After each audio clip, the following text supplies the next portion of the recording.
Assalamualaikum warahmatullahi wabarakatuh. Waalaikumsalam warahmatullahi wabarakatuh. Alhamdulillah wassalatu wassalamu ala rasulillah wa ala alihi wa ashabihi wa mawala. Sobat TK News, apa kabar nih semuanya? Mudah-mudahan dalam keadaan cager bager lahir batin. Amin, amin. Masih bersama dengan podcast Tasawuf. Hari ini di studio TK News kita kehadiran salah seorang Ustadz Ad-Duktur Syekh Idahram. Beliau ini udah gak asing lagi nih TK News karena sudah 3 kali kalau tidak salah Syekh ya. Ya insyaallah. Ahlan wa sahlan wa marhaban. Ahlan wa sahlan wa marhaban. Insyaallah.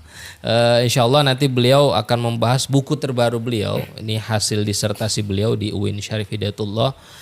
Judulnya adalah Membongkar Kedok Jihad Wahabi. Nah, kita mau tahu nih apa sih motivasi beliau menulis buku ini, kemudian tujuannya juga seperti apa, dan punya korelasi nggak dengan perkembangan dakwah tasawuf di Indonesia? Oke. Assalamualaikum Syekh. Waalaikumsalam warahmatullahi wabarakatuh. Ahlan wa sahlan. Ahlan wa sahlan. Ahlan bik. Ahlan bikum. Ahlan bikum.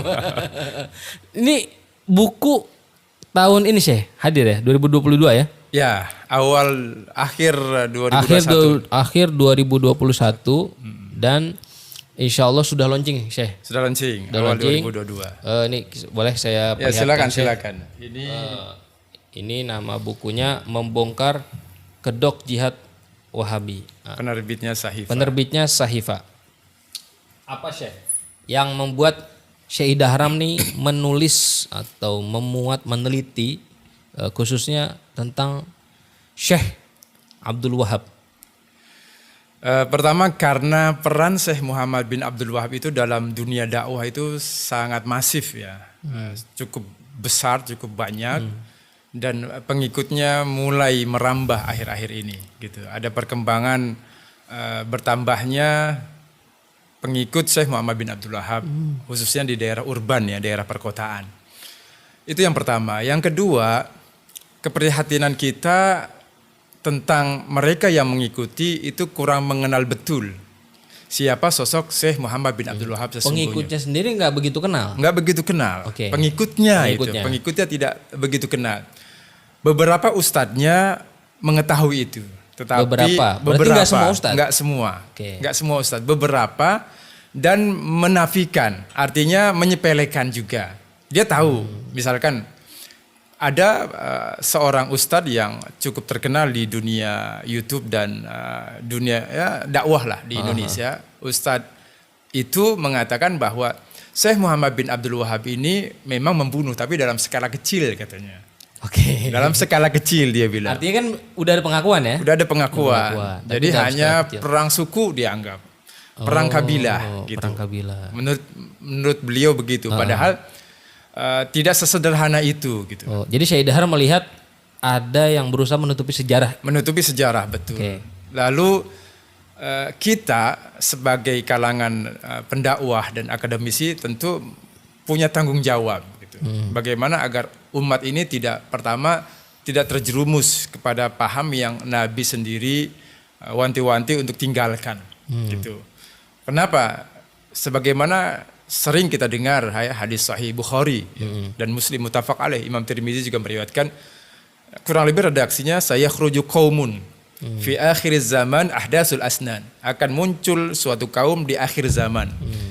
Ahdasul asnan itu baru ya, asnan itu usianya, artinya ini baru muncul di akhir zaman munculnya.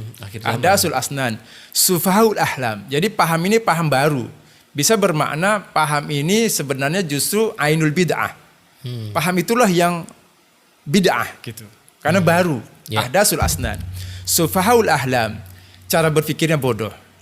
Jadi pernah kita jelaskan kenapa dikatakan bodoh. Dia hafal Al-Quran, dia hafal hadis, tapi tidak mampu menyimpulkan hafalannya itu. Ketika dia berbicara misalkan tentang persaudaraan dalam Islam, termaktub dalam Al-Quran, termaktub dalam hadis gitu kan, itu jelas ya, dalam banyak Al-Quran, wa'tasimu bihablillahi jami'an wa la tafarraqu, tapi kelompok itu sendiri justru yang memecah belah gitu, membuat banyak friksi, bukan hanya friksi, menyalahkan, membid'ahkan, mengkafirkan gitu.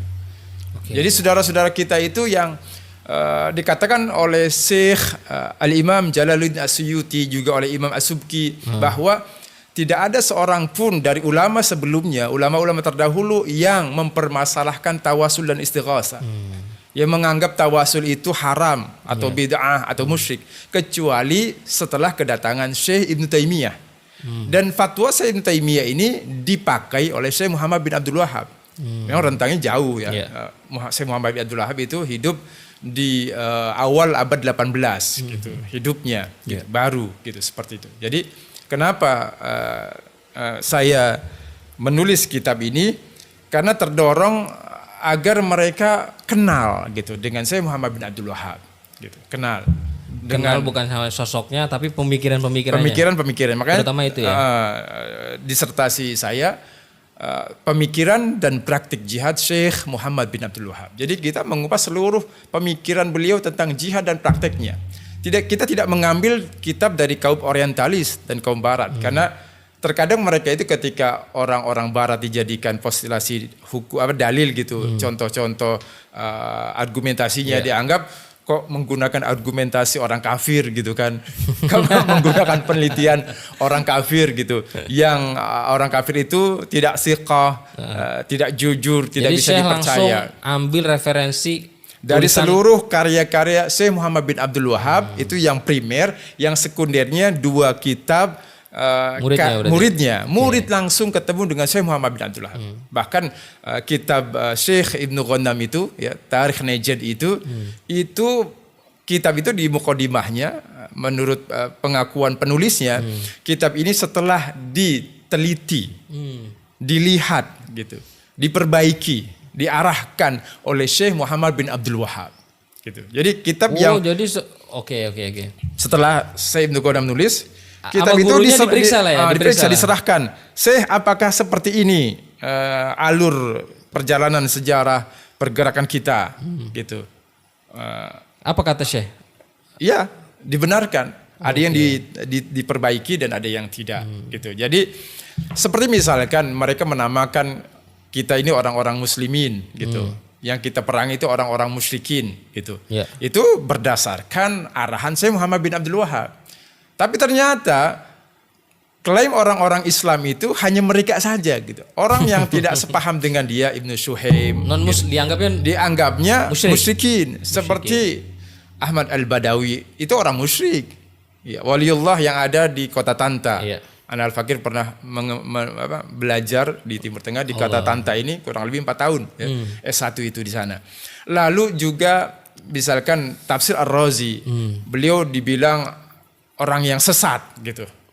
Syekh Ar-Razi ini, penulis tafsir ini masuk dalam definisi kafir menurut Syekh Muhammad bin Abdul Wahhab. Kafir ya? Kafir, definisi kafir. Begitu juga Imam Bushairi ya, pengarang kitab Burdah ya. Lalu juga Ibnu Sab'in, Ibnu Farid, lalu ulama-ulama sezaman dengan beliau ya, selain yang tadi kita sebutkan, itu beliau katakan itu bahkan akfar min Fir'aun, lebih kafir dari Fir'aun, bayangkan. Lebih kafir, sudah kafir bahkan menggunakan ismu tafdil akfar. Itu bisa kita buktikan ada dalam kitab ini. Sudah saya sarikan, sudah saya sertakan dengan teks-teksnya di dalam kitab membongkar kedok jihad Wahabi. Kupas tuntas pemikiran dan praktik jihad Syekh Muhammad bin Abdul Wahhab. Jadi bukan katanya gitu. Jadi kan melakukan takfiri. Bukan sekedar takfiri. Membunuh, memerangi. Aksinya. Jadi ketika ditanya apa bedanya antara salafi dakwah dengan salafi jihadis. Nah, sebelum sampai sana Syekh. Berarti ada perbedaan sendiri ya? Ada friksi-friksi sendiri di kalangan salafi Wahabi? Sangat. Ada berapa Syekh kira-kira yang secara berkembang sampai saat ini? Jadi ada salafi yang irisan ya. Misalkan pertama salafi dakwah itu murni kepada menginduk pada Syekh Muhammad bin Abdul Wahhab. Yang tengah ini salafi irisan antara Ikhwan Muslimin dengan Wahabi gitu. Itu irisan. Yang nanti memunculkan Tanzimul Qaeda, Taliban dan semisalnya di Afghanistan. Ini irisan. Yang akhirnya jadi Haroki ya? Iya menjadi Haroki gitu. Jihadis juga jihadis. Jihadis juga. Jihadis, dia jihadis. Nah, yang ini irisan gitu. Dua komponen yang bersatu. Nah, yang satunya ISIS ini murni kepada Syekh Muhammad bin Abdul Wahab dalam fatwa-fatwanya. Oke. Tapi Jadi, ini pun hasil kembangan ISIS itu implementasi pemahamannya Syekh Abdul Muhammad bin Abdul Wahab. Maka kesimpulan buku ini adalah bahwa Syekh Muhammad bin Abdul Wahab itu seorang jihadis masa kini. Karena pemahamannya, pemikirannya, dan praktik jihadnya diadopsi secara utuh oleh ISIS. Gitu. Oke. Secara utuh oleh ISIS. Jadi guru besarnya ISIS Syekh Muhammad bin Abdul Wahab. Oke. Keterkaitannya benang merahnya fatwa-fatwa ISIS menginduk kepada ulama-ulama Saudi fatwanya. Murid-muridnya Syekh Muhammad bin Abdul Wahab zaman sekarang. Juga kepada fatwa-fatwa Syekh Muhammad bin Abdul Wahab. Oke. Fatwa kepada Syekh Ibnu Taimiyah. Ibnu Taimiyah ini memang gurunya Syekh Muhammad bin Abdul Wahab meskipun beda abad. Iya. Ibnu Taimiyah abad ke-7, Syekh Muhammad bin Abdul Wahab abad 17. 18 ya? Ya ke-12 Hijriyah gitu ya. Iya. Ini kita bicara Hijriyah ya. Ya kurang lebih seperti itu. Kalau abad Masehinya Syekh Muhammad bin Abdul abad 18 gitu. Seperti itu. Oke, jadi kalau ada perbedaan, kemudian perkembangan di Indonesia kan juga cukup marak nih Syekh. Sangat. Salafi Wahabi. Nah, kategori di Indonesia Syekh, yang mana nih? Salafinya nih, Wahabi. Semuanya ada, semuanya ada. Di Indonesia ada ISIS. Yang diperangin sama BNPT? Yang diperangi oleh BNPT yang Tanzim Al-Qaeda dan ISIS. Bahkan di Makobrimob Depok ya antara anggota Tanzim Al-Qaeda dan ISIS itu berantem. Ya, mereka sendiri nggak akur ya? Iya mereka sendiri akur di Makobrimob itu. Jadi di Makobrimob itu antara pengikut ISIS dan Tanzim Al-Qaeda itu berantem. Karena memang Al-Qaeda ini relatif lebih lembut sebetulnya. Lebih lembut ya. Lebih soft Usama bin Laden itu kepada sesama umat Islam itu lebih soft sebetulnya. Kalau ISIS itu jangankan kepada non muslim ya. Kepada muslim aja. Muslim itu aja penggal lehernya, dibakar badannya gitu. Nah, di Indonesia kan semua golongan ada. Yang paling banyak sih? Yang paling banyak untuk yang ini Salafi dakwah. Salafi dakwah. Yang kedua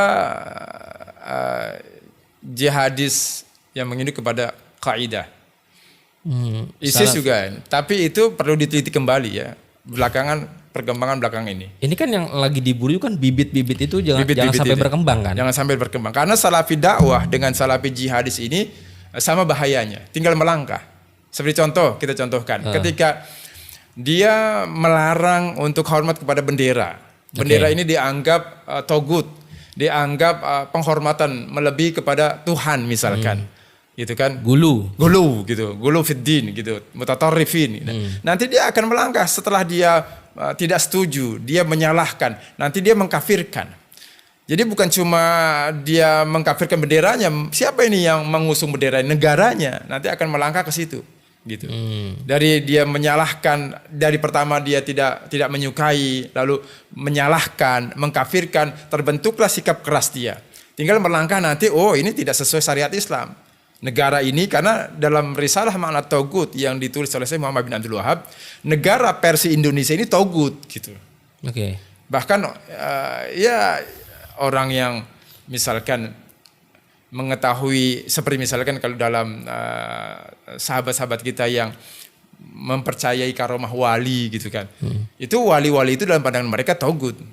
Syekh tarekat itu togut yang bukan hanya harus dibenci tapi wajib dibunuh. Jadi fatwanya wajib dibunuh. Itu pemikiran Syekh Muhammad bin Abdul Wahab. Togut itu. Dan jadi pemikiran orang itu... yang membiarkan kemusyrikan misalkan kita hidup berdampingan dengan non muslim gitu kan. Itu berarti kita dianggap membiarkan kekafiran merajalela. Gitu. Ketika kita itu hidup, buah pikirnya. Iya, saya Muhammad bin Abdul Wahab. Ketika kita hidup berdampingan dengan non muslim, rukun dengan baik, kita membiarkan kekafiran. Membiarkan kekafiran. Ketika kita membiarkan, kita dianggap juga kafir oleh mereka. Itu fatwa. Itu bahaya. Jadi muslim di mata Syekh Muhammad bin Abdul Wahab ini sedikit sekali ya. Iya. Kecuali mereka. Jadi bahayanya sama antara dakwah ini. Jadi mereka belum merambah saja. Ketika mereka mempelajari seluruh pemikiran Syekh Muhammad bin Abdul Wahab, gitu, maka mereka akan menjadi seorang jihadis. Oke, di Indonesia ini yang banyak salafi dakwah. Dan menurut Syekh ada potensi Sangat. sangat. Syekh katakan sangat.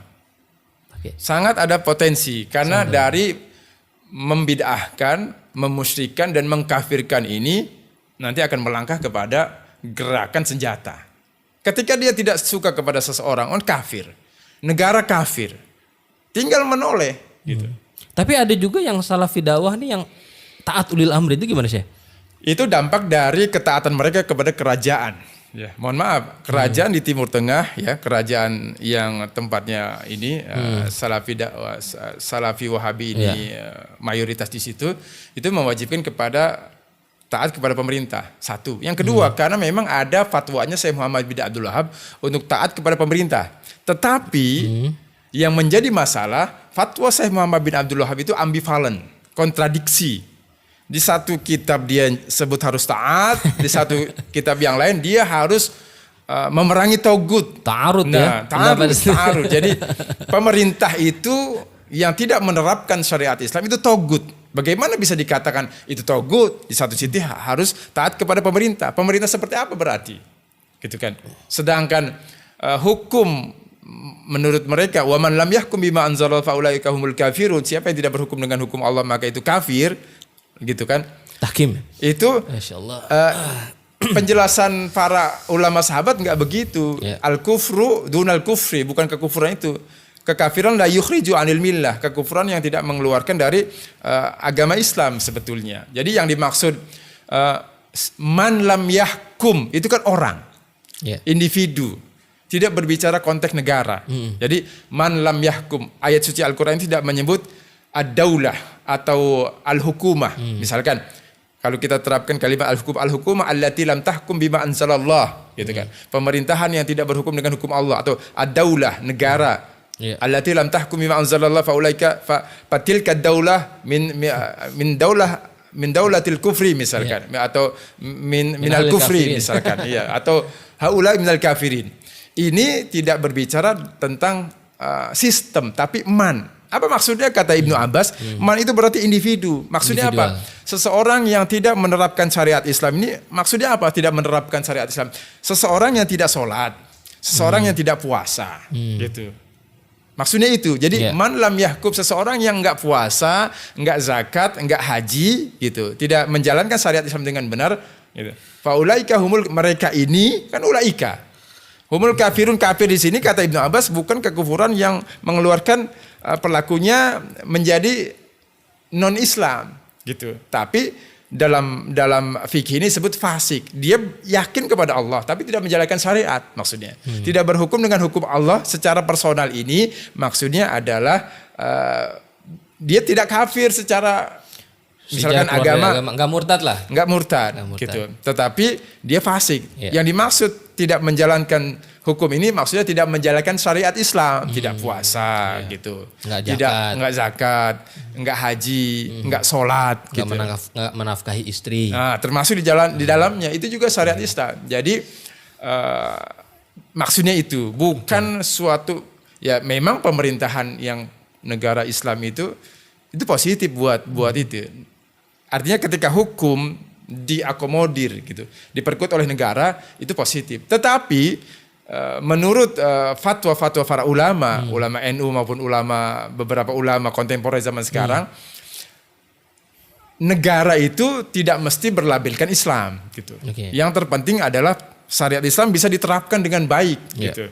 Ketika dijadikan suatu undang-undang negara, misalkan undang-undang dasar atau undang-undang negara, atau kalau provinsi perda dan semisalnya, itu menjadi lebih baik gitu. Menjadi lebih baik, tapi dengan mekanismenya gitu. Kita tidak memaksa, maksudnya memaksakan paham kita kepada non muslim gitu. Tapi perjuangan untuk menerapkan syariat Islam ya diperintahkan, tapi ada caranya, bukan cara seperti mereka yang dikit-dikit orang diperangi, dikit-dikit orang dibunuh, ada bom meleduk gitu kan misalnya. Oke, Syekh, kalau melihat dalam konteks Indonesia nih, yang salafi dakwah ini kan terus berkembang. Pemerintah juga secara regulasi dipenuhi lah oleh salafi dakwah nih. Artinya mereka secara konstitusi yang tidak melanggar. Bikin sekolah, bikin pesantren, kemudian mengadakan kajian-kajian, majlis taklim, tabligh dan lain sebagainya, membuat publikasi, karya tulis, dakwah di medsos bebas. Di YouTube. Di YouTube. Misalnya. Nah, artinya masyarakat Muslim Indonesia ini bisa mengakses dakwah mereka secara mudah. Apa ini juga menurut saya ini ada peran seharusnya dari pemerintah untuk bisa melindungi masyarakat, terutama kaum muslimin kita dari pemahaman yang Syekh khawatirkan tadi. Sebaiknya begitu sebenarnya. Kalau ingin negara ini relatif bersatu, khususnya umat Islamnya gitu ya. Artinya website-website mereka ditinjau ulang. Kalau perlu ditutup. Malah kalau perlu seperti Brunei lah, bahwa mazhab itu mazhab Syafi'i saja. Gitu. Jadi tidak ada friksi. Dan inilah mungkin pesan yang dilihat oleh Syekh Ibnu Utsaimin, ulama Saudi ya. Orang menyebutnya juga ulama Wahabi, tapi beberapa pemikirannya masih bisa diakomodir gitu. Beliau agak tajsim gitu, tapi beberapa pemikirannya boleh dipertimbangkan. Misalkan Syekh Ibnu Utsaimin mengatakan orang-orang yang belajar di Timur Tengah gitu, orang-orang selain orang Saudi gitu yang belajar agama mazhab Hambali, nanti pulang ke negeri mereka, negeri masing-masing itu hendaknya mengajarkan paham yang sudah ada di negerinya. Gitu. Yang artinya ulama sebelumnya sudah ada, itu yang diajarkan kepada mereka. Jangan membawa paham baru. Jangan mengajarkan apa yang diajarkan oleh kami yang lain mazhab. Kecuali mazhabnya sama. Jadi kalau mazhabnya beda, ajarkanlah, sampaikanlah mazhab sebelumnya yang sudah diakui ya, oleh ulama-ulama setempat. Itu pesan beliau. Jadi kepada kurang lebih sederhananya setiap mahasiswa yang belajar kepada kami baik di Universitas Madinah maupun di Ummul Qura dan lain sebagainya gitu. Itu nanti kalau pulang ke negeri kalian masing-masing itu ajarkanlah fikih negeri kalian gitu. Apa itu moderasinya Salafi Wahabi ya? Ya, udah mulai agak gitu. Seperti Ustadz salah satu Ustadz di YouTube itu yang tadi kita singgung tidak menyebut nama itu tadinya apa hukum tahlilan itu? Itu bid'ah. Tadinya. Oke. Bid'ah sesat min ahlin nar. Masuk neraka. Tapi sekarang tahlilan itu khilafiyah. Jadi udah mulai apa itu bentuk mendapat pemahaman yang baru atau bentuk adaptasi dengan kultur masyarakat Indonesia atau emang ada tekanan apa gimana sih? Bisa semuanya. Bisa semuanya. Pertama, adaptasi untuk dia dakwahnya bisa diterima, bisa seperti itu. Yang kedua, bisa perubahan mindset dan pola pikir dia. Karena mungkin banyak kritikan atau dia mungkin setelah membaca buku-buku atau mungkin yang ketiga karena kecurigaannya sudah mulai menipis. Karena perubahan politik MBS ini yang ingin memisahkan atau peran Wahabisme ini semakin marginal. Sunni Syiah juga mulai diakomodir oleh MBS. Oleh MBS. Berarti jadi gimana sih? Ya, jadi MBS ini mulai merasa bahwa kerajaan kami ini itu bukan kerajaan Wahabiyah, bukan kerajaan Wahabisme gitu. Jadi, bukan mazhab negara. Bukan mazhab negara. Akhir-akhir ini beliau bilang seperti itu. Jadi saya Muhammad bin Abdul Wahhab itu hanya seorang dai gitu. Walaisa nabiyan, bukan nabi, artinya perkataan dia ini jangan ditelan mentah-mentah. Dan beliau juga mengatakan bahwa sejarah yang dibuat oleh murid-muridnya itu kalau menurut MBS itu pemahaman murid-muridnya. Tetapi ketika tadi kita sebutkan buku Tarikh Najd karya Ibnu Qana, muridnya Syekh Muhammad bin Abdul itu setelah pengarahan gitu. Setelah diarahkan oleh Syekh Muhammad bin Abdul Wahhab, dibaca, dilihat, dikritik. Oh iya, benar itu. Buku itu ditulis seperti itu. Artinya memang isi kitab Tarikh Najd ini yang membunuh orang-orang Islam, orang-orang yang tawasul, ya, hanya karena dia ziarah kubur, hanya karena dia melakukan syiar Islam Maulid, Isra Mi'raj, dikit lagi dan Nisfu Sya'ban, itu bukan hanya ahlul bidah, tapi orang itu pantas dan wajib diperangi. Gitu. Jadi kita kalau ada di zaman saya Muhammad bin Abdul Wahhab hidup di Saudi, mungkin kita sudah menjadi mayat gitu. Dibantai saya. Dibantai. Karena fatwanya itu. gitu. Nah, oke, ini ngelihat yang tadi saya katakan tadi kan MBS ini punya peran yang powerful lah di sana lah. Ya, saat ini. Saat ini. Nah, ustadz-ustadz salafi dakwah yang ada di Indonesia ada keterkaitan nggak dengan dengan otoritas otoritas kerajaan, terutama statementnya Muhammad bin Salman dengan invasi dakwahnya Salafi Wahabi di Indonesia? Ada sih. Ada. Jadi paling tidak ustaz-ustaz di sini mulai kupingnya itu disentil lah, dijewer lah, mulai dijewer. Tapi memang sayangnya ya, dana-dana dari swadaya masyarakat Saudi yang lewat kedutaan itu masuk ke mereka. Jadi pengakuan ketika kami di acara di Universitas Islam Syarif Hidayatullah Negeri Jakarta, ada utusan dari kedutaan Saudi itu bahwa dana ini bukan dari pemerintah, kata beliau. Oh, bukan dari pemerintah. Ini pihak kedutaan bilang seperti itu. Ini bukan dari, ini dari swadaya masyarakat Saudi untuk dakwah salafiyah gitu. Jadi dai-dai Salafi Wahabi ini mendapatkan kucuran dana dari itu hasil swadaya masyarakat Saudi. Iya. Oke. Pengakuannya begitu. Mungkin begini, bukan mungkin ya. Jadi dana-dana zakat dari pabrikan-pabrikan di Saudi itu masuk dipandang sebagai swadaya gitu. Swadaya masyarakat. Seperti itu. Ini dai-dai Salafi Wahabi yang ada di Indonesia masih dapat kucuran sampai sekarang sih? Dapat. Menurut pengakuan ustadz-ustadznya dapat. Dan itu bisa itu buktinya kuat. Mereka sendiri yang bilang bahwa kami dapat bulanannya. Artinya kan bensin ada, dakwah jalan. Itu dakwah jalan. Nah, pengakuan dari pihak kedutaan itu katanya swadaya. Hakikatnya kita tidak tahu. Swadaya masyarakat Saudi yang menginginkan dakwah Islam versi mereka berlanjut.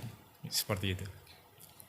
Ini kan juga jadi pelajaran sih. Artinya ketika ingin dakwah itu kuat, pergerakannya ada modal. Betul.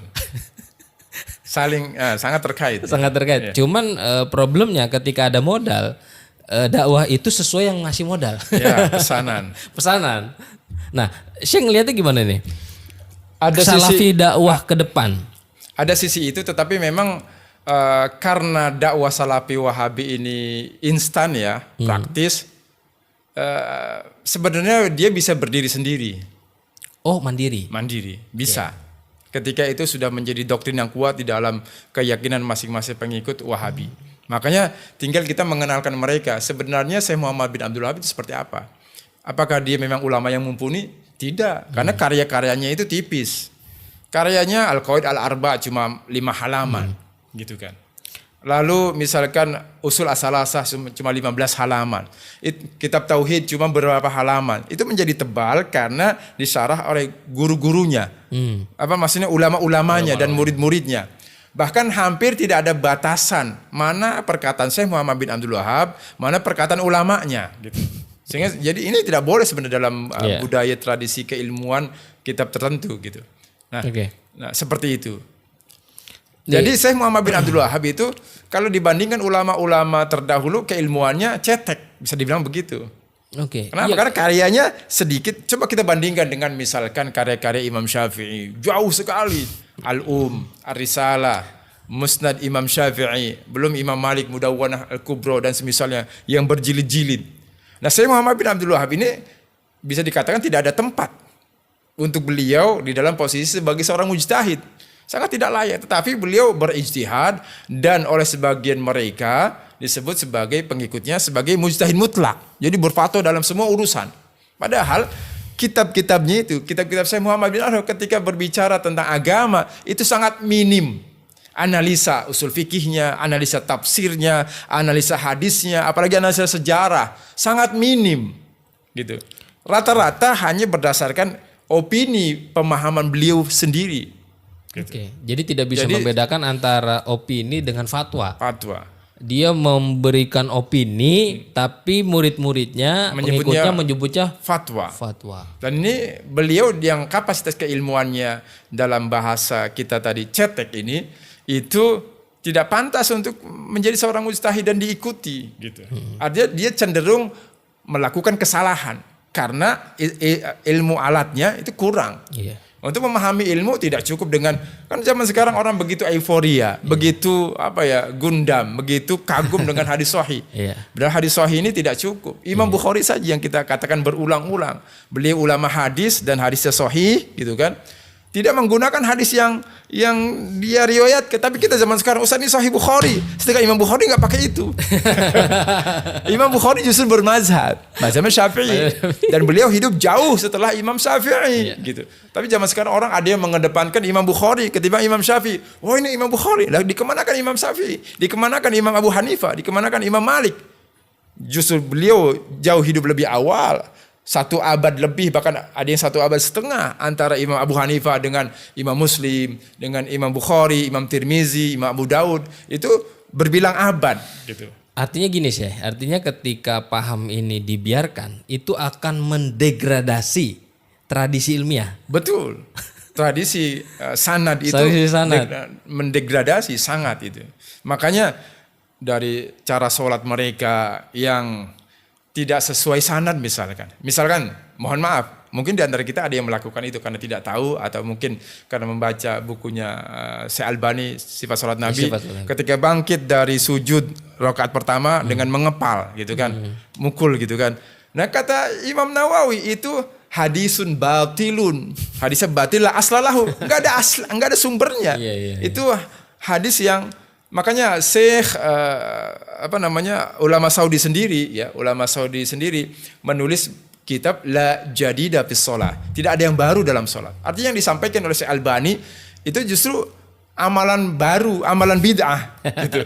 Karena cara-cara salat itu sudah rapi tertulis dalam ribuan kitab para ulama fikih, bagaimana cara salat yang benar gitu, seperti itu. Jadi terputus sanadnya gitu. Mungkin kita tidak tahu karena melihat oh ini hadis, padahal makanya ketika bicara hadis itu tidak cukup, oh ini hadisnya ini sahih. Karena hadis itu kan baru ditulis semarak di zaman Sayyidina Ali, gitu. Jauh setelah Rasul wafat. Nah, maka saksi hidupnya siapa yang mau berbicara, redaksi hadisnya seperti apa, maka cenderung tidak kokoh, tidak seperti Al-Qur'an yang dijamin oleh Allah Subhanahu wa ta'ala. Jadi problemnya itu ketika istinbat itu ya, mereka nggak punya kelengkapan perangkat. Mini perangkat. Akhirnya fatwa-fatwa yang keluar itu jauh justru dari tujuan beragama. Benar. Yang ini justru dibawa oleh para waliullah, para ulama-ulama sufi. Jadi ketika kita mengcounter paham ini, otomatis kita membela ulama-ulama sufi. Gimana sih tanggapan saya? Ulama-ulama yang berperan di dalam dakwah Islam itu rata-rata pengamal sufi di Indonesia. Syekh Banjar, Araniri, atau yang di Sumatera maupun yang di Kalimantan, Abdul Rauf Asingkili, itu pengamal tasawuf. Belum lagi kalau yang kental dengan sufisme itu seperti Wali 9 gitu kan. Itu kan dengan sufisme itu kental gitu. Sekali, itu kan penyebar dakwah Islam yang sangat berjasa buat kita. Nah, paham Wahabi ini justru mereduksi itu. Kalau kita lihat sejarah rentang waktu yang sangat panjang, apa sih sumbangsi paham Khawarij ini? Paham Wahabi nggak ada. Kita lihat misalkan dinasti Abbasiyah menyumbangkan ini, gitu kan. Dinasti Umayyah menyumbangkan ini. Lalu dinasti Fatimiyah menyumbangkan ini, dinasti Mamalik menyumbangkan ini. Fatimiyah dengan segala kekurangannya, misalkan dituduh Syiah dan lain sebagainya, atau Mamalik dan semisalnya, itu tidak menolak tradisi, adat dan budaya setempat selagi tidak bertentangan dengan syariat Islam. Ini enggak. Makanya menurut para pengamat agama, kalau Islam disebarkan dengan versi Wahabi, Salafiyah Wahabiyah ini, pasti sudah lenyap di abad pertama. Gitu. Karena apa-apa haram, apa-apa bid'ah yang tidak ada di zaman Nabi itu neraka, gitu kan, itu akan punah, dan orang yang didakwahi pun akan menolak, gitu. Akan terjadi pertengkaran dan pembunuhan. Artinya kan dari segi pengamalan praktek beragama kaku sih. Dan masyarakat kita ini kan semakin berkembang. Betul.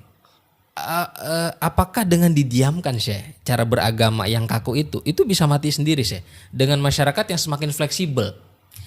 Kalau penganut Wahabisme ini dia banyak baca dan terbuka hatinya, artinya karena mereka banyak yang sudah menyekat diri doktrin itu. Menutup diri. Menutup diri. sudah menerima paham Tuhan di langit misalkan. Oh, dalilnya begitu, tapi dia nggak melihat dalil penjelasan ulama yang lain. Gitu. Ini perlu diperbaiki. Jadi kalau mereka orangnya mutawasitin, orangnya ada terbuka gitu, dengan dialog dia dia akan cerdas dan dia tidak akan menjadi seorang Wahabi. Karena dia akan membandingkan dari Wahabisme ini. Dia akan membandingkan dengan ulama yang lain gitu, dengan pendapat yang lain, mana yang lebih rasional, mana yang lebih menenangkan, mana yang sesuai dengan sabda-sabda Nabi gitu. Maka ilmu sejarah itu harus dipelajari. Asbabul wurud itu harus dipelajari. Mereka itu dengan asbabul wurud, apalagi mantik dianggap haram oleh mereka. Karena mungkin juga karena membentur pola pikir mereka sehingga dianggap haram. Usul fikih gimana sih usul fikih? Mereka dipelajari ya di sekolah-sekolah mereka, tetapi dalam pengamalannya tidak dipakai gitu. Maksud dari usul fikih ini tidak dipakai. Dari maqasid syariah ini enggak kepake. Oke. Gitu. Seperti itu. Masya Allah. Jadi kalau kita mau dalam tanda petik kita berharap mereka ini bisa ikutlah yang mazhab mayoritas lah. Mereka harus mau terbuka sih ya. Mau terbuka. Kemudian mau belajar dari berbagai ulama. Iya. Tidak boleh eksklusif. Tidak boleh eksklusif. Masalah, dan juga ketika dia paham atau mengetahui pemikiran Syekh Muhammad bin Abdul Wahab, ternyata Syekh Muhammad bin Abdul Wahab itu tadi kita singgung kontradiksi. Di satu kitab dia mengaku tidak mengkafirkan, tapi teks-teks mengkafirkan begitu banyak. Gitu. Dia mengatakan saya tidak mengkafirkan orang Islam, tapi teks-teks mengkafirkannya begitu banyak dalam karya-karya beliau. Apakah maknanya bisa jadi makna yang dimaksud oleh Syekh Muhammad bin orang Islam itu orang Islam versi dia gitu. Atau itu qaul qadim qaul jadid Syekh? Bisa jadi. Bisa seperti itu, tapi keyakinan saya tidak begitu. Tapi keyakinan saya adalah makanya di dalam bedah buku yang lalu saya sampaikan ini Syekh Muhammad bin Abdul Wahab ini ada kemungkinan tiga apa tuh?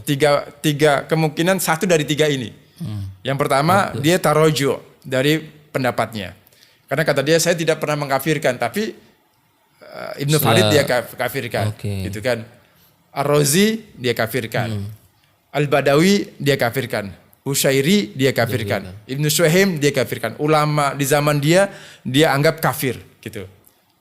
Di kitab yang lain atau bahkan ada di satu kitab yang sama, ini adalah tuduhan buat saya, buhtanun azim kata dia. Tuduhan yang besar. Orang-orang menuduh saya ini mengkafirkan.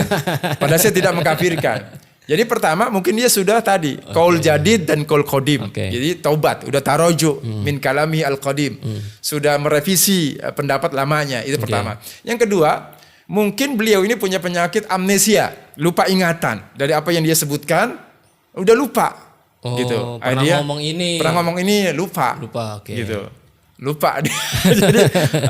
Jadi mungkin karena usia umur gitu kan, pengaruh usia gitu kan, amnesia gitu. Kemungkinan faktor yang ketiga memang beliau pendusta ulung gitu. Pendusta, memang bohong gitu.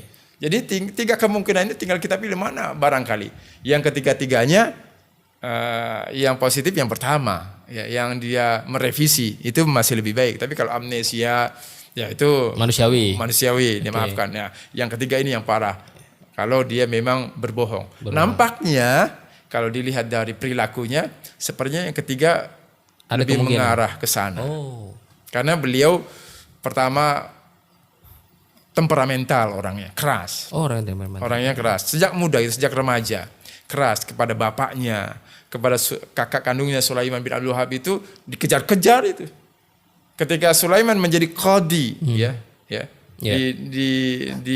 di kota Uyainah atau semisalnya, ketika saya sama kakaknya kan juga nggak akur kan? Itu kakaknya Sulaiman bin Abdul Wahab maksudnya. Itu kakaknya, itu dia dikejar-kejar, mau dibunuh juga, tapi lari kakaknya itu, menyelamatkan diri dan menulis buku yang kemudian dikenal sebagai bantahan kepada paham Syekh Muhammad bin Abdul Wahab ini. Ya, dari jangankan sesama kaum muslimin, sama keluarga juga nggak akur. Keluarganya, sama bapaknya, sama kakaknya, sama masyarakat setempat itu. Jadi Syekh mau mengatakan orang ini bermasalah. Bermasalah sedari awal. Bermasalah seperti itu. maka fatwa-fatwa yang keluar dari orang bermasalah bisa menimbulkan masalah. Menimbulkan. Makanya ada pengamat yang mengatakan sebenarnya ini ada peran dari Syekh Majmu'i. Syekh Majmu'i itu Siapa tuh Syekh? orang Inggris yang disusukan yang menjadi seorang Syekh di Basrah itu. Jadi Syekh Muhammad bin Abdullah pernah berguru kepada Syekh Majmu'i. Abdullah Al-Majmu'i, Muhammad Al-Majmu'i. Itu ini orang Inggris. Ya, menurut beberapa peneliti itu mirip Snodgrass, orang Inggris yang belajar agama Islam, lalu menyusup sebagai lalu dibinalah ditempatlah Syekh Muhammad bin Abdullah. Tapi mereka membantah gitu. Orang-orang Wahabi, wah itu fitnah. Terlepas dari itu fenomena ini ada gitu. Terlepas dari apakah itu benar atau tidak, tapi beberapa pengamat dan peneliti mengatakan seperti itu. Ada tokoh namanya Syekh Majmu'i. Tidak ketahuan sumber ini asalnya dari mana gitu. Ini kok orang ada sebagai ulama, tapi asal usulnya kok gelap gitu. Seperti karena kan itu. bisa dibilang Syekh Muhammad bin Abdul Wahab itu tiba-tiba dia bikin pemahaman yang melawan arus. Melawan arus. Nah, siapa nih gurunya, biangnya? Jadi ketika ada cikal bakal radikalisme, anarkisme, wah ini mendukung untuk dicekoki paham ini. Didekatilah. Jadi untuk dibina lah. Jadi untuk melindungi anak-anak bangsa nih Syekh, terutama anak muda yang mereka nih sangat mudah sekali mengakses pengetahuan agama melalui internet, lewat YouTube, lewat media sosial. Penting untuk diketahui siapa Muhammad bin Abdul Wahab. Karena kalau diketahui bagaimana pemikirannya, kita jadi lebih waspada Syekh. Lebih waspada, betul. Tetapi permasalahannya Syekh, tidak banyak yang bicara tentang. Iya. Ya karena pertama kekurangan ilmu bahasa Arab itu. Yang kedua, ustadz-ustadz yang mendapatkan dana itu ya sudah menikmati di zona nyaman sehingga ini kan masa lalu, ini kasus kecil, membunuh kecil. Padahal bagaimana kecil yang dibunuh itu ribuan gitu kan. Jadi penyerangan pertama mungkin menggunakan 7 kuda gitu kan. Kan perintah jihad Syekh Muhammad bin Abdul begitu. 7 kuda coba. Iya, di sini misalkan kalau kita bacakan ininya, nih kita bacakan awalul jihad pertama. Ini dalam kitab Ibnu Bishr ya. Muridnya Ibnu Sa'ud ini sezaman dengan pergerakan Wahabi awal. Jihad pertama, summa amara bil jihad. Lalu saya memerintahkan jihad liman ada ahli tauhid, bagi orang yang memerangi gitu, ahli tauhid. Wasaba ahlahu gitu, dan mencaci keluarganya. Jadi saya ini kalau ada tetangga, ada kelompok masyarakat yang mencaci paham Wahabi, itu langsung diperangi. Wah ini nggak setuju nih, hantam gitu. Wa khassamahum, dan memerangi. Wa haddahum alaihi pamtasalu. Fa awwalu jaisin ghaza sab'a rakaib. Itu Gozwah, jadi mereka menamakannya Gozwah gitu. Jadi sama perang di zaman Rasul. Padahal gitu. itu perang dengan sesama umat Islam. Jadi nggak layak disebut Gozwah. Sab'a rakaib ya, 7 tunggangan. Falamma rakabahu wa ajalat bihim an-najaib fi sayha saqatu min aqwariha. Jadi karena nggak terbiasa, ini gambaran dari Ibnu Bishr, belum lihai lah, ada yang terjatuh. Gitu. Nah kalau kita lihat di sini. Wa kana rahimahullah walladzi yujahizul jahiz, bahwa Syekh Muhammad bin Abdullah itu orang yang menyiapkan pasukan. Jadi Syekh Muhammad bin Abdullah itu terlibat dalam pembunuhan. Dia menyiapkan pasukan. Kenapa? Karena Ibnu Sa'ud itu dia tidak punya majlis, tidak punya jamaah. Yang punya jamaah itu Syekh Muhammad bin Abdul Wahab, maka yang menyiapkan pasukan dia. Ini dikatakan wa yab'asu as-saraya, itu mengutus ya pasukan-pasukan. Ya, kompi-kompi ala yadi Muhammad bin Sa'ud, kepada Muhammad bin Sa'ud rahimahullah. Wa yukatibu ahlal buldan, Syekh Muhammad bin Abdul Wahab juga yang menyurati penduduk-penduduk, para ulama untuk ikut kepada pahamnya. Wa yukatibuhum wal wufud ilaiha wa duyuf indahu, dan dia menerima tamu. Jadi peran Syekh Muhammad bin Abdul Wahab menurut beberapa peneliti itu sebagai kepala negara di awal mulanya. Gitu. Sebagai kepala negara. Jadi peran Ibnu Sa'ud itu lebih rendah. Dia hanya komandan perang di lapangan. Yang angkat siapa sih? Yang angkat Muhammad bin Abdul Wahab, kemudian diserahkan kepada beliau, kepada Ibnu Sa'ud. Jadi menurut beberapa peneliti, pengaruh atau peran terbesar di saat pergerakan pertama Wahabi ini itu Syekh Muhammad bin Abdul Wahab. Jadi Syekh Muhammad bin Abdul Wahab itu sebagai kepala negara. Gitu. Ini pimpinan negara, pimpinan agama lah. Pimpinan negara, pimpinan agama. Wal wufud ilai orang-orang yang jadi menerima tamu, mengutus tamu, mengutus perang. Bahkan lebih jelas di sini katakan wasudurul awamir min indi. Keluarnya perintah-perintah perang atau perintah-perintah kenegaraan yang lain itu dari Syekh Muhammad bin Abdul Wahab. Hatta az'ana ahli najd wa taba'u ala al-amal bil haq. Jadi disurati, diperangi, ada yang setuju bergabung, yang enggak setuju matikan, gitu. Seperti itu. Nah, di sini juga pada halaman berikutnya di sini dikatakan pada halaman 46 ya, juga halaman 184 disebutkan begini. Pakanatil akhmas wa zakat wa ma yujba' ila dir'iyah min dakikil asya' wa jaliliha, bahwa khumus itu ya, harta ghanimah 1/5, zakat dan apa yang dibawa ke dir'iyah itu min dakikil asya' wa jaliliha, baik barang-barang yang murah maupun yang mahal, semuanya kullaha tudfa ilahi, diberikan diserahkan kepada Syekh Muhammad bin Abdul Wahab, bukan kepada Ibnu Saud. Jadi peran itu di tangan beliau, one man show ketika itu. Ya. Nah, lalu di sini yad'u haitsu yasha, dia letakkan, dia taruh, terserah dia. Terserah dia. Kita selesaikan dulu. Wala yakhud Abdul Aziz, anaknya Saud enggak mengambil itu. Dan juga sudah menjadi komandan perang. Wala ghairuhu, maupun yang lainnya, min zalika syai'an illa an amrihi, kecuali setelah dapat perintah dari Ibnu Abdul Wahab, Syekh Muhammad bin Abdul Wahab. Fabiyadihi al-hal wal aqd, maka di tangan Syekh Muhammad bin Abdul Wahab al-hal wal aqd, apa, pengambil keputusan. Wal akhdhu wal i'ta, perintah mengambil ya, wa taqdim wa ta'khir, memberi ya, maju dan mundur pasukan. Wala yarkab jaisun, dan tidak seorang pun yang menunggang pasukan itu ya. Tidak ada perintah dari Muhammad bin Abdul Wahab. Wala yasdur ra'yun min Muhammad, dari Muhammad Saud itu enggak ada perintah. Wa Abdul Aziz anaknya juga enggak, illa an qaulihi wa ra'yihi, kecuali setelah persetujuan atau perintah dari Muhammad bin Abdul Wahab. Sakti dan nih pendapatnya. Sakti Dan berkuasa penuh. Artinya menurut beberapa peneliti awal, Syekh Muhammad bin Abdul Wahab itu sangat terkait, sangat bertanggung jawab atas segala penyerangan dan pembunuhan kepada kepala-kepala suku muslim, kepada kabilah-kabilah muslim, kepada ulama-ulama setempat yang tidak setuju dengan paham beliau, paham Wahabi, maupun kepada masyarakat sipil yang diperangi, yang diambil hartanya, dijadikan bekal mendirikan negara. Demikian, dan dibagi-bagikan. Bagi yang nunggang kuda dapat jatahnya 2 kali lipat, bagi yang jalan kaki 1. Makanya kenapa Prof Azra menyarankan untuk membaca, termasuk birokrat-birokrat kita sih. Termasuk birokrat, pegiat dakwah, kepala-kepala ormas, harus baca nih buku. Harus baca buku ini. Juru-juru dakwah. Juru-juru dakwah. Atau yang supaya tahu bibit awal pemikiran Syekh Muhammad bin Abdul Wahab seperti itu. Karena memang beliau itu sangat bertanggung jawab. Beliau yang menggerakkan, pemikirannya dari beliau, aksinya dari beliau, perintahnya dari beliau. Sekarang daerah mana yang kita serang? Gitu kan. Burdah kah? Wah, Qasim kah? Ini daerah sini ini majelis zikir manakiban tawasulan nih, serang. Ini bantai. Ambil hartanya ya. Daerah perbatasan Irak misalkan. Seperti itu. Oke. Ini kan pemahaman Salafi Wahabi ini kan bisa dibilang anti tarekat. Bahkan bisa dibilang memerangi. Fatwanya menghabisi, membunuhi. Fatwa ini sampai sekarang masih berimbas nggak sih? Masih berimbas. Masih, karena pengajar-pengajar mereka di Masjid Nabawi itu fatwanya begitu. Yang pertama harus dihabisi itu ulama-ulama tasawuf. Kenapa ulama tasawuf saya? Dianggapnya duri dalam daging menurut mereka. Dianggapnya itu yang menghalangi mereka.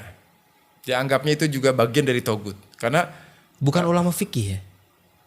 Ulama fikih juga dibilang sebagai. Tapi maksudnya tadi yang pertama tuh ulama tasawuf. Ulama tasawuf. Karena dalam doanya mungkin. Karena ulama Islam gitu kan. Kan itu sebenarnya bagian dari sunnah. Memanggil Nabi itu kan sunnah. Kan dalam sholat kita Assalatu wassalamu alaika ya ayuhan nabi, atau assalamu alaika ya ayuhan nabi. Ini kalimat ini menurut muhaddis Syekh Albani ini harus diganti kalimat alaika itu gitu. Diganti Harus jadi dengan apa sih? domir huwa. Assalamualaikum. Assalamualaikum. Jadi karena memanggil orang meninggal kata dia itu kemusyrikan. Padahal menurut ulama antara orang meninggal dengan orang hidup sama. Bedanya hanya fisiknya, arwahnya masih ada gitu. Belum masuk kepada alam akhirat gitu. Alam hisab gitu. Alam nanti mizan, belum masuk ke sana. Mereka masih terkait dengan dunia ini gitu. Jadi justru orang yang meninggal dunia itu dari para ulama gitu, para waliullah, itu mereka lebih bebas karena sudah tidak terkungkung dengan jasadnya gitu. Bahkan dalam hadis Ibnu Abbas kan ketika malam nanti nisfu Sya'ban, para arwah-arwah orang soleh ini minta izin kepada Allah. Allah ma'azin lana bin nuzuli ila iyalina. Izinkan kami untuk datang kepada keluarga-keluarga kami. Artinya itu masih hidup gitu. Orang yang meninggal dunia itu sama, apalagi orang yang punya derajat di sisi Allah itu tinggi dan punya kehormatan tertentu gitu. Punya kehormatan tertentu. Tapi ketika kita meyakini seperti ini, dianggap oleh mereka itu suatu kemusyrikan karena kata mereka menganggap ada kekuatan lain. Jadi mereka semua yang gaib itu dianggap percaya dengan yang gaib itu musyrik gitu. Sesuatu yang tidak terlihat itu dianggap musyrik. Itu karomah nggak ada sih ya. Karomah nggak ada. Jadi karomah, jadi Albani menulis ada tawasul yang boleh dan tidak. Jadi menurut sudut pandang mereka lah. Karomah tertentu mungkin diakui oleh mereka. Tetapi dengan sudut pandang mereka sendiri. Pesan Syekh untuk yang masih abu-abu nih Syekh. Yang ikut salafi tapi masih abu-abu. Apa pesan Syekh? Pelajarilah tokoh yang dia ikuti itu dengan detail ya. Jangan hanya katanya. Jangan hanya ini kata ustadz saya. Kata ustadz saya. Jangan seperti itu. Itu namanya taklid. Jadi jangan terpana dengan dalil. Padahal ustadz Wahabi itu menggunakan dalilnya sesuai hawa dia, hawa nafsu, paham mereka sendiri gitu. Dan kalaupun ditolerir itu mazhab Hambali kontemporer gitu. Mazhabnya Muhammad bin Abdul Wahab, mazhab Wahabi. Ya, kan Imam Ahmad sendiri tidak begitu. Bersembunyi dibilang apa? Jadi bersembunyi di balik tameng atau jubah Hambali. Padahal Imam Ahmad bin Hambal, padahal tidak. Jadi orang-orang Wahabi ini ketika disudutkan, ketika dikatakan, oh ini paham baru, ini paham yang menyimpang, kami mazhabnya Imam Ahmad bin Hambal. Jadi bertameng di jubahnya Imam Ahmad gitu. Sehingga orang agak pelik juga. Padahal beda antara pemahaman Imam Ahmad dengan pemahaman Syekh Muhammad bin Abdul Wahab. Sangat jauh. Syekh Ahmad bin Hambal tidak pernah memerintahkan untuk membunuh gitu. Muhammad bin Abdul Wahab memerintahkan orang-orang yang tawasul untuk dibunuh. Dan bunuhnya ini orang-orang musyrik ini. Dan itu bukan bagian dari ajaran Islam. Dan itu bukan bagian dari ajaran Islam. Karena Nabi sendiri tidak melakukan perang ofensif gitu. Tapi defensif.